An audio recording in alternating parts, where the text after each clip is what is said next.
National highway number 48 ઉપર Panoli Kharod bridge નજીક truck પાછળ બાઇક ભટકાતા અકસ્માત સર્જાયો હતો।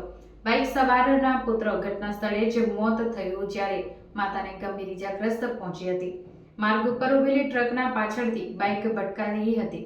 પાનોલી પોલીસ સ્થળ ઉપર દોડી આવી મૃતદેહને પોસ્ટમોર્ટમ અર્થે ખસેડી ઇજાગ્રસ્ત મહિલાને સારવાર અર્થે ખસેડી હતી। અંકલેશ્વરના પાનોલી નજીક ખરોડ બ્રિજ વિસ્તારમાં માર્ગ અકસ્માત સર્જાયો હતો, જ્યાં માર્ગ ઉપર ઉભેલી હાઈવા ટ્રકમાં પાછળથી એક બાઇક ભટકાતા અકસ્માત થયો હતો। અકસ્માત એટલો ગંભીર હતો કે બાઇક ઉપર સવાર યુવકનું ઘટના સ્થળે જ કમકમાટીભર્યું મોત નીપજ્યું હતું, જ્યારે બાઇક ઉપર સવાર યુવાનની માતા ગંભીર રીતે ઇજાગ્રસ્ત થઈ હતી। ઘટના સ્થળે હાજર લોકો ઇજાગ્રસ્ત મહિલા 108 એમ્બ્યુલન્સ મારફતે હોસ્પિટલ ખસેડી હતી, તો બીજી તરફ બનાવની જાણ થતાં જ પોલીસ કાફલો પણ તાત્કાલિક ઘટના સ્થળે દોડી આવ્યા હતા।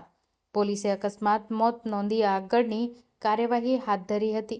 મૃતકની ઓળખ રાજપારડી ગામના પટેલ ફળિયામાં રહેતા યશ દિનેશભાઈ પટેલે તરીકે થઈ છે, જ્યારે આકસ્મિક ઘટનામાં આશાસ્પદ યુવકનું મોત નીપજતા રાજપારડી ગામના શોકનું મોજું ફરી વળ્યું છે।